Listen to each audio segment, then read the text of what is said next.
এটা জামাতে নামাজের সাথে সম্পৃক্ত। তারপরে বইলা দেই,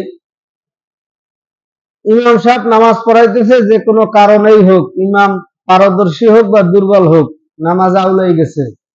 এখন পিছনে যে মুক্তাদিরা আছে তারা তো আরো ভালো।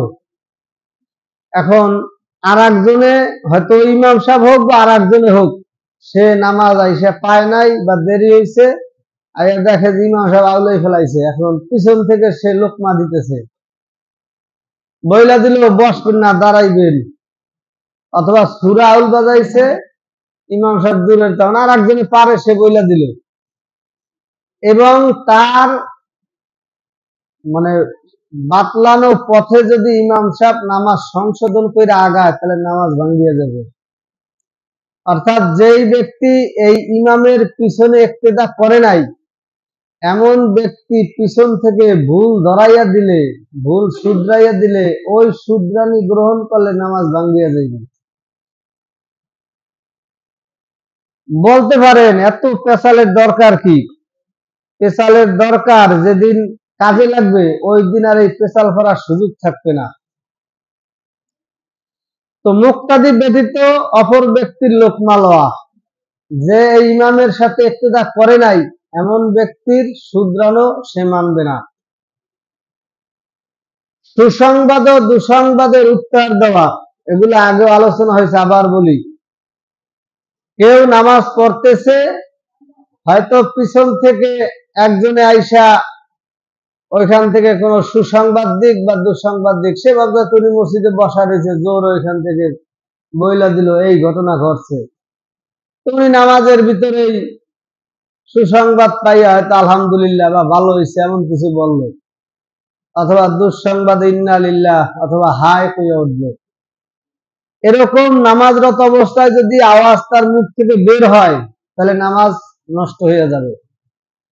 কিন্তু যদি সে এই উত্তরগুলো মনে মনে নেয়, যেমন বলছে, মানুষ তো অস্থির, স্বাভাবিক, আওয়াজ আসছে, ধ্যান চলে গেছে ওদিক, এই মুহূর্তে সে মনে মনে এর জবাব দেয়, তাহলে নামাজ ভাঙবে না। কিন্তু যদি জিহ্বা লড়াইয়া আওয়াজ হয়ে যায়, তাহলে নামাজ ভাঙ্গিয়া যাবে। নাপাক জায়গায় সেজদা করা, এটা একটা গুরুত্বপূর্ণ মাসালা। মুসল্লি যখন নামাজ পড়ে, সে যতদূর ভিতরে নামাজ পড়ে, মোটামুটি ভাবে 1.5 হাত নিয়ে 2.5 হাত, এই যতটুকু জায়গা তার লাগে, এই জায়গার ভিতরে এই যে স্থান, এই জায়গাটা নাপাক থাকতে পারবে না। নাপাক থাকার পিছনে বিভিন্ন কারণ থাকে। দেখা গেছে কেউ পেশাব করছে, ফ্লোরে শুকিয়ে রয়েছে, সে জানে না, সেজদা দিতে গেছে, তখন দুর্গন্ধ বেরোয়েছে। অথবা মোটা কোনো কাপড় বা হোগলার উপরে নামাজ পড়তেছে, মুরগিটা আগেই পায়খানা করে থুইছিল, খেয়াল করে নাই। অথবা আমাদের বর্তমান ডিজিটাল সমাজ, মাঠে নামাজ পড়তে লাগছে, যারা মনে করেন পূর্ণ বিছানা পাইছে তো ভালো, যারা পায় নাই, দেখা যায় যায় নামাজ বিছাইছে, নিজেরটা দাঁড়াইছে, সেজদা দিয়ে পড়ছে দুফলার উপরে, যায় নামাজের বাইরা। অথবা আর একজনের কিছু নেয় নাই, সে ভাবছে মাটি তো আর ভরবে না, দুর্বার উপরে দাঁড়াই যাই, আইসে তো নামাজ পড়তে, সস্তায় সাইডা গেলাম। এখন সে নামাজ পড়লো, তার ওই অংশ পার নিচে বা 2 পার মাঝে, অথবা সেজদা বরাবর বা এর মাঝে দেখা গেল শুকনা গোবরের কিছু টুকরা আছে। গোবর না, কুকুর বিড়ালের পায়খানা শুকিয়ে রয়েছে। অর্থাৎ নাপাক বলতে যা আছে, এটা তো মনে করেন আমরা নাপাক গুলারে খেয়াল করি যখন নাপাক আমাদের ডিস্টার্ব করে, তখন ডিস্টার্ব বলতে কাঁচা গন্ধ ডিস্টার্ব করে, তখন হইলে এটা খারাপ। এর আগে আড্ডা মারলে ঠেলা দিয়ে উদ্ধার করবো, কোনো সমস্যা নাই, এটা হলো আমাদের অভ্যাস, কিন্তু এটা বাস্তবতা না। তো দেখা গেল সেজদায় গেছে, এরপরে দুর্গন্ধ আসতেছে, অথবা কুকুরের পায়খানা শুকিয়ে রয়েছে, ঠেলা দিল বা হাত দিছে, কিছু হয়তো এই সাইডে লাগিয়ে বয়ে রয়েছে, সে জানে না। এরকম পরিস্থিতি, এটা নাপাক সাব্যস্ত শরীয়তের দৃষ্টিতে, এই মুসল্লির নামাজ হবে না। অর্থাৎ সে যতটুকুর ভিতরে নামাজ পড়বে, এই জায়গাটা পবিত্র, সিকিউরিটি দরকার। এখানে পেশাব পায়খানা ছিল, এটারে ধুইছে, অথবা এর উপরে আলাদাভাবে কোন আবরণ দেওয়া হয়েছে, আমি যে অংশে নামাজ পড়তেছি এর ভিতরে নাপাকের কোনো সম্পর্ক নাই, এরকম মানে গ্যারান্টি সহকারে মুসল্লি তার জায়গায় নামাজ পড়বে। যদি এরকম কোন সিকিউরিটি পায় না, নামাজ দরের দর পড়লো, সেজদায় গেল, হাতের সামনে যা বাগলো ঠেলা দিয়ে সেজদা দিল, অথবা যেহেতু সুখ না তার ডিস্টার্ব করে না ওর উপরে সেজদা দিল, অথবা কিছু নাই কিন্তু নাপাকের দুর্গন্ধের ঘ্রাণ পাওয়া যাইতেছে, কথাগুলা খেয়াল করেন। নাপাক ছিল, শুকাইছে, ফেলাই দিছে, মাটিতে শুকাই রয়েছে, সেজদা দিল, এরপরে দুর্গন্ধ আসছে, দুর্গন্ধে সে বোঝা যায় এটা কোনো নাপাক দুর্গন্ধই, এই মুহূর্তে তার নামাজ হবে না।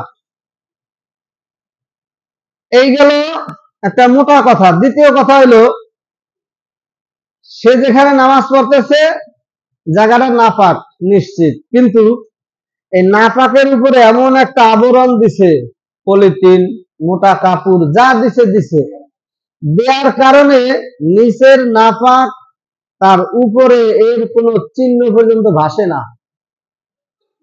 যেমন শুকনা নাপাক, মোটা কাপড় দিছে বা কাপড় দিছে, এর কারণে তার কাপড়ের উপরে আর কোনো অ্যাকশন আসে নাই, অথবা পলিথিন বিছাই দিছে, নিচে দেখা যায় ময়লা, কিন্তু এর কোনো ক্রিয়া তার উপরে আসে না, এই মুহূর্তে নামাজ হবে। যদি এমন হয় মাটি ভিজা এবং নাপাক দুর্বল, কিন্তু কাপড় বিছাইছে তো কিছু সময় পাড়া দিতে পারে, এটা ভিজা উঠছে, এরপরে নামাজ হবে না। তাহলে নাপাক জায়গায় সেজদা দেওয়ার সার আলোচনা হইল, মুসল্লি যে জায়গায় নামাজ পড়বে এরকম মুহূর্তে তার নামাজের সাথে নাপাকের কোন রকম সম্পর্ক থাকতে পারবে না, অর্থাৎ সে এমন একটা কিছু বিছাই নেবে যার কারণে তার নাপাকের উপরে কোনো অ্যাকশন নাই, তাহলে নামাজ হবে। অথবা কিছু বিছাই নাই, জমিন পবিত্র, সিকিউরিটি আছে, দুর্বাঘাস হোক বা সরাসরি ধুলাবালি মাটিই হোক, যদি এটা পাক থাকে নিশ্চিত, তাহলে নামাজ পড়া যায় আছে, নামাজ হবে। এই জন্য আমরা যারা মসজিদে অনেক সময় হয় দেখা গেল শিকা ঢুকছিল, খেয়াল করেনি, আন্দারে নামাজ পড়তেছে, অথবা অন্য কোনো প্রাণী ঢুকে গেছে, বাতি খেয়াল করে নাই, বা যেহেতু বাতি অনেক সময় নিবানো থাকে, ইত্যাদি ইত্যাদি, যদি সন্দেহ হয় তাহলে নামাজ ছাইড়া দিয়া ওই জায়গা পরিষ্কার করবে। পরিষ্কারের জন্য পুরা মসজিদ ধোয়া দরকার নাই, যেই অংশে নাপাক লাগছে ওই অংশ 3 বার ধোবে, অর্থাৎ কিছু পানি দিল, একটা কাপড় দা পানিটা শুকাই নিল, আবার পানি দিল, ওই কাপড়টা ধুইয়া নিগড়ে শুকাইলো, 3 বার ধুলে পাক হয়ে যাবে। এবং নাপাক পাক করার সিস্টেম হইল এই পরিমাণ ধোবে স্বাভাবিকভাবে, যাতে ওইখানে নাপাকের কোনো আসর বা ক্রিয়াটা না থাকে, এরপরে রং খায় থাক।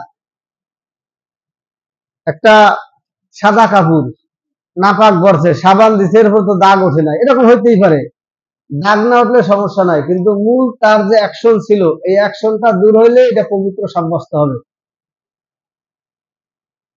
তো মাসালা হলো নাপাক জায়গায় সেজদা করা।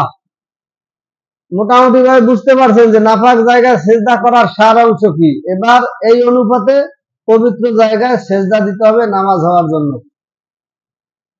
কিবলার দিক হইতে সিনা ঘুরিয়া যাওয়া।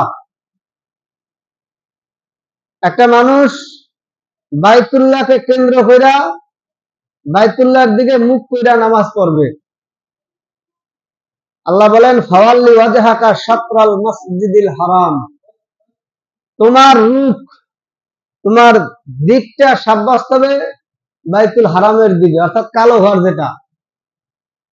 যদি কেউ কালো ঘর তার দৃষ্টিতে আসে তাহলে ঠিক ঘর বরাবর দাঁড়াবে,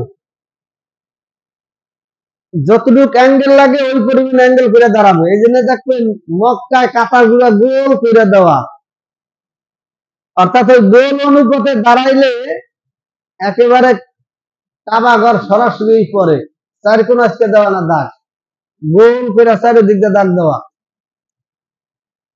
তো মুসল্লির যদি বাইতুল্লাহ চোখে পড়ে তাহলে সরাসরি বাইতুল্লাহ সই দাঁড়াবে, আর যদি বাইতুল্লাহ তার দৃষ্টিগোচর না হয়, আমরা বাইতুল্লাহ আমাদের চোখের সামনে নাই, তাহলে বাইতুল্লাহ দিক করে দাঁড়াবে, অর্থাৎ বাইতুল্লাহ যেদিকে আছে ওই দিকে মুখ করে দাঁড়াবে। তো সেই অনুপাতে আমরা যেহেতু বাইতুল্লাহর পূর্ব প্রান্তে আছি, আমরা পশ্চিম দিকে ফিরে নামাজ পড়ি। পৃথিবীর মানুষ যে যেখানে আছে বাইতুল্লাহর দিক ফিরে নামাজ পড়ে। এখন কথা হলো, এই বাইতুল্লাহর দিক ফিরতে যাইয়া কি পরিমাণ আমি অ্যাঙ্গেল করতে পারবো। সাধারণত এক দিক থেকে আর এক দিকের পার্থক্য হলো কত, 90 সেন্টিমিটার হয় নাকি না 90 মিটার জানি না, যাই হোক এই 90 সেন্টিমিটারে এক দিক থেকে আর এক দিক, তাহলে অর্ধেকের কম পাবে ভাগে সে ঘুরতে। আমি যদি পশ্চিম থেকে বাঁকা হই, কি পরিমাণ বাঁকা হইলে দিক নষ্ট হয়ে যায়, 45 সেন্টিমিটার ঘুরলেই দিক আউল, আর এক দিক গেল, এরপরে বেশি গেলে আর এক দিক চলে গেল। এই জন্য মুসল্লি আমরা আমাদের হিসাবে পশ্চিম দিকে দাঁড়াবো, আমি কতটুকু ঘুরতে পারবো। এক নম্বর কথা হলো মোটেও ঘুরবে না, যদি কোনো কারণে ঘুরে তাহলে 45 সেন্টিমিটার পর্যন্ত ঘুরতে পারবে, এর বেশি ঘুরলে তার কেবলা ঠিক থাকবে না, আউল হয়ে গেলে তার নামাজ বাতিল হয়ে যাবে। এইটাই বুঝাইছে যে কেবলার দিক হইতে সিনা ঘুরিয়ে যাওয়া। এখানে কয়েকটা মাসালা আছে, বইলা দি জানার স্বার্থে নামাজ পড়তে সহজ হবে। এক নম্বর কথা হলো, মুসল্লি যখন সে নামাজ পড়বে তখন তার পুরা মানে এটাকে কি বলে, তার মন মানসিকতা থাকবে কেবলার দিকে, চক্ষু থাকবে সেজদার জায়গায় অথবা স্বাভাবিকভাবে কেবলার দিকে, চেহারা সিনা পুরাটাই কেবলার দিকে। এখন কোন কারণে বা ইচ্ছায় যদি দৃষ্টি লড়ে তাহলে নামাজের ক্ষতি নাই, কিন্তু যদি ইচ্ছা করে শুধু লড়ায় তাহলে নামাজ মাকরুহ হয়, নামাজের সওয়াব কমে যায়। এরপরে যদি কোনো কারণে তার চেহারা লড়ে, সিনা না চেহারা লড়ে, কোনো কারণে লড়তেই পারে, দুর্ঘটনা, শয়তানের ওয়াসওয়াসা, হঠাৎ করে চেহারা লড়তেই পারে, ইচ্ছা করে লড়াইলে নামাজ বাতিল হয়ে যাবে, মাকরুহ তাহরিমি হবে। আর যদি কোনো কারণে লড়ে তাহলে নামাজ মাকরুহতে থাকবে, কিন্তু যদি সিনা ঘুরে যায় তাহলে নামাজ বাতিল হয়ে যাবে। এই জন্য খেয়াল করা উচিত, যদি কোনো কারণে চেহারা ঘুরেও যায় বুঝতে হবে যে আমার নামাজ আছে, নামাজটা সাইডা দিয়ে লাভ নাই, অথবা সুযোগ থাকলে আবার ফলো, সেটা আলাদা হিসাব। তাহলে দৃষ্টি জায়গায় থাকবে, দৃষ্টি লড়লে নামাজ মাকরুহ হয়, সাধারণ মাকরুহ। আর যদি চেহারা ঘুরে তাহলে নামাজ মাকরুহ তাহরিমি হয়। আর যদি সিনা বুক ঘুরে যায় তাহলে নামাজ বাতিল হয়ে যায়।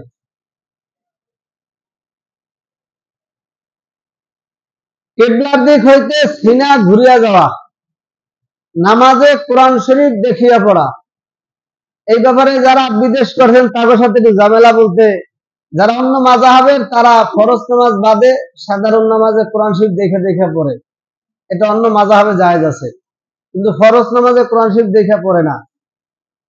সৌদি, মিশর ওই দেশের মানুষ তারা এমনি সাধারণত ছোট ছোট কোরআন শরীফ থাকে বুকে, নফল নামাজ রাতে কোরআন শরীফ দেখে লম্বা সূরা পড়ে, কিন্তু ফরজ নামাজে কেউ দেখে পড়ে না। তো কেউ যদি কোরআন শরীফ দেখে পড়ে নামাজের ভিতরে তাহলে নামাজ বাতিল হবে। এগুলা পেছের কথা হইলো, এগুলা বহু জায়গায় এরকম ঘটনা ঘটতেছে, হুজুর সূরা জানে কম, ওদারে মুসল্লিরা কয় হুজুরে সূরা পারে না, লম্বা নামাজ পড়াইতে হবে তো, ওই দিন হাতের ভিতরে লইয়া লয়। যেমন কয়েকদিন আগে এক জায়গায় সমস্যা হয়েছে, নালিশটা হুজুরে মোবাইল দিকে ওয়াজ করে, শুক্রবার দিন দুটা কথা বলে, তাও মোবাইল দিকে হয়। মোবাইল দিকে কইয়া যদি সঠিক কথা হতো সমস্যা নাই, মনে হয় যে যারা দেখতে নাই তার চলন বাঁকা। তো নামাজের ভিতরে কোরআন শরীফ দেখা পড়লে নামাজ ভাঙ্গিয়া যায়। এই পর্যন্তই থাক, পিছন থেকে একটু রিভাইজ দেই। নিজের মুক্তাদি বাদে যদি অন্যকে লোকমা দেয় তাহলে নামাজ নষ্ট হয়ে যাবে, যদি লোকমা ইমাম সাহেব গ্রহণ করে। নামাজের ভিতরে যদি কেউ কোনো সংবাদ পাঠায়, সুসংবাদ দুঃসংবাদ যাই দিক, এটা যদি ইমাম সাহেব বা মুসল্লি গ্রহণ করে এর উত্তর দেয় তাহলে নামাজ নষ্ট হয়ে যাবে। নাপাক জায়গায় সেজদা দেওয়ার উদ্দেশ্য হলো নাপাক জায়গায় নামাজ পড়া। আমি যেখানে নামাজ পড়ি অর্থাৎ পুরা যতটুকু আমার আছে 1.5 হাত বাই 2.5 হাত, এর ভিতরে যদি কোনো জায়গায় নাপাক থাকে আর নামাজরত অবস্থা আমার কোনো অঙ্গ সেই নাপাকের উপরে স্পর্শ লাগে, তাহলে নামাজ বাতিল হয়ে যাবে। কিবলার দিক হইতে সিনা ঘুরিয়া যাওয়া, মুসল্লির এই সিনা যদি কিবলা থেকে ঘুরে যায় তাহলে নামাজ বাতিল হবে।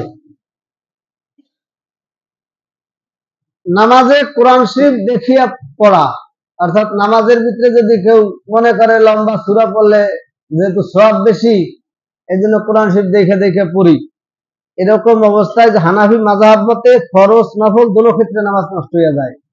অন্য মাযহাবে ফরজ নামাজে দেখে পড়া নিষেধ, কিন্তু তারা নফল নামাজে কোরআন শরীফ দেখে পড়ে।